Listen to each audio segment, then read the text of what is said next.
kita buang, dan kita pasti akan menentang jika pegangan yang bercanggah dengan prinsip-prinsip Islam. Sebab itu kita menilai apa saja yang orang buat. Tok Bomo mengatakan saya menggunakan doa itu saya doakan kepada Allah. Itu betul, itu okey. Tapi jika dia mengatakan saya ini sebenarnya seorang yang nampak semua benda yang orang lain tak nampak, itu benda-benda yang lain, kecuali berdasarkan apa-apa yang dinaskan. Itu telah kita bicarakan pada sesi yang lepas. Kemudian kita masuk pada usul yang kelima. Pemimpin ada ketuanya, ada timbalannya. Mereka boleh mengeluarkan pendapat. Islam pergi sejauh itu. Pemimpin boleh mengeluarkan satu pandangan, tetapi tanpa bercanggah dengan prinsip. Sebab itu umat Islam kena kenal prinsip. Jika seorang ketua memberikan satu hukum yang bercanggah dengan prinsip, kita tidak boleh berkata ya. Contoh, dalam Islam arak itu haram. Tiba-tiba datang seorang ketua mengatakan bagi saya arak itu okey. Tak mungkin kita boleh bersetuju dengannya sampai mati, sampai bila-bila.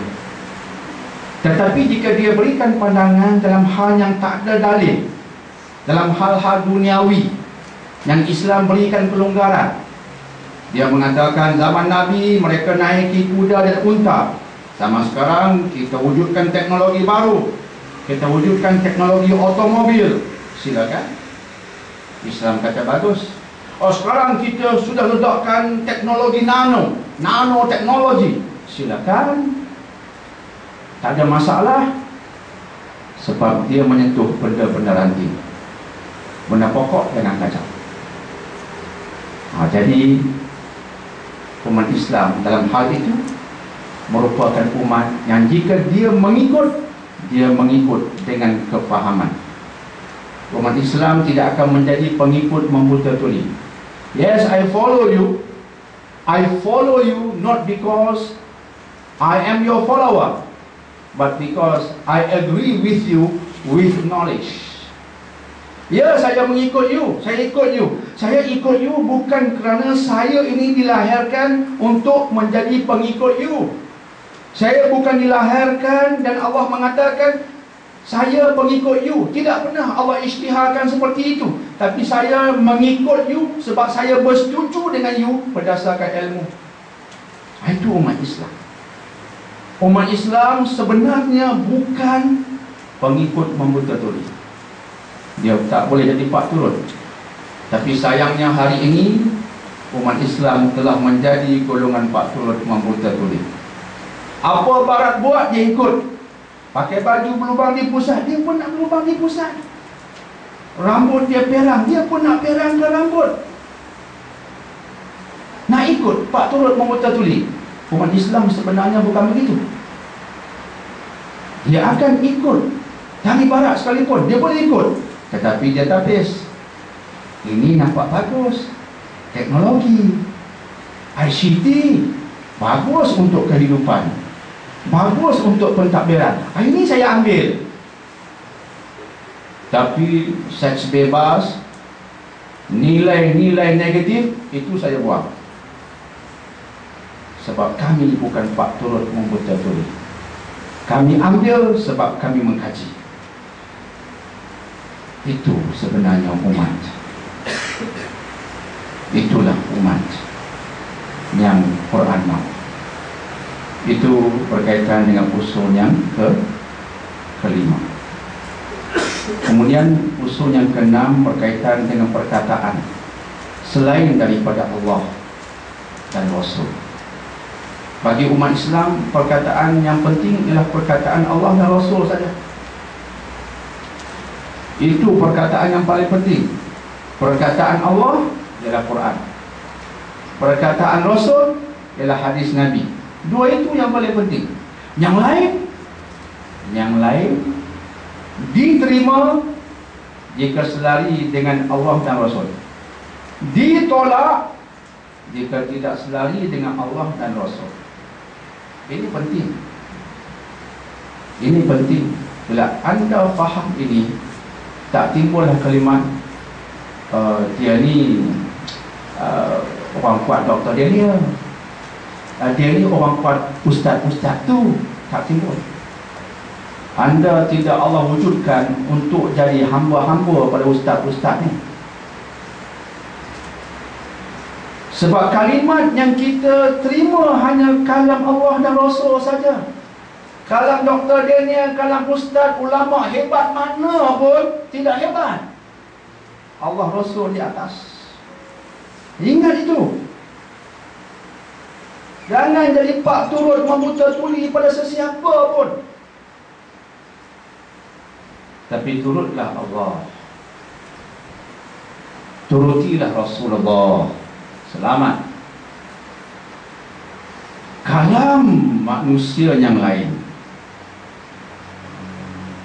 hanya kita boleh turut jika selaras dengan Allah dan Rasul. Itu ada. Dr. Daniel beri pandangan bercanggah dengan nas yang jelas dari Quran dan Sunnah. Anda jangan ikut Dr. Daniel. Anda ikut Quran dan Sunnah. Sama dengan ustaz-ustaz yang lain. Tak ada siapa yang hebat. Yang di atas kalam Allah dan kalam Rasul. Ini dia Islam. Sebab itu pandangan lain kita nilai. Pandangan ulama sekalipun kita nilai. Jika selaras dengan Quran dan Sunnah, silakan. Termasuk pandangan pemimpin. Kita bukan hamba mereka. Allah tak ciptakan anda dan saya untuk jadi hamba pemimpin. Tidak. Jika dia bertindak selaras dengan segala-galanya, itu Allah, dan selaras dengan Rasulullah, insya-Allah kami ikut, kami terima. Bercanggah, minta maaf, kami tak ikut. Itu dia pribadi kita sebenarnya. Tapi macam saya katakan tadi, hari ini umat Islam sudah menjadi seperti buih. Sesuai dengan sabda Nabi, di akhir zaman umat Islam ramai, kata Nabi, tapi seperti buih. Buih di atas permukaan air. Buih, ada kedai buih kan? Ada tak di Batuban kedai buih? Di Pulau Pinang ini, Metropolitan. Oh, ada Dr. Daniel, insya-Allah ada kat Georgetown. Tunjuk pada saya, nak ambil video. Kedai buih tak ada, tak laku. Kedai air ada. Air bawa buih. Hari ini air ciptaan orang lain, gelombang ciptaan orang lain, umat Islam ikut saja seperti buih, kata Nabi. Melambangkan pada hari ini kita sudah kehilangan jati diri. Yang dahulunya jati diri itu menyebabkan mereka membina empire yang Barat tak mungkin lupa sampai sekarang. Empire Islam telah mengubah Eropah, sehingga Eropah keluar daripada era Dark Ages kepada Renaissance. Terima kasih pada umat Islam, mereka takkan lupa. Hari ini umat Islam yang lupa. Sebab itu saya tekankan tadi, kita jangan jadi hamba orang. Jangan jadi hamba sesiapa pun. Sebab Islam mengajar kita untuk ikut dua sumber agung. Pertama Al-Quran, kedua As-Sunnah.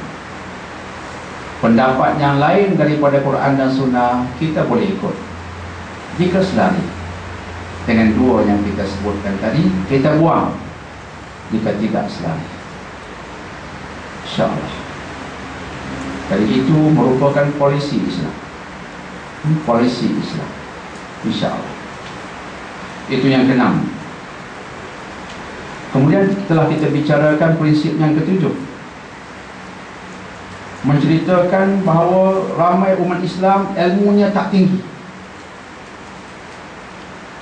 maka dia tak mampu baca Quran dan terus faham hukum. Dia tak mampu terus baca hadis dan terus faham dan mampu keluarkan hukum. Ramai umat Islam ilmunya tak sampai ke tahap itu. Majoriti kita seperti itu. Kita baca Quran,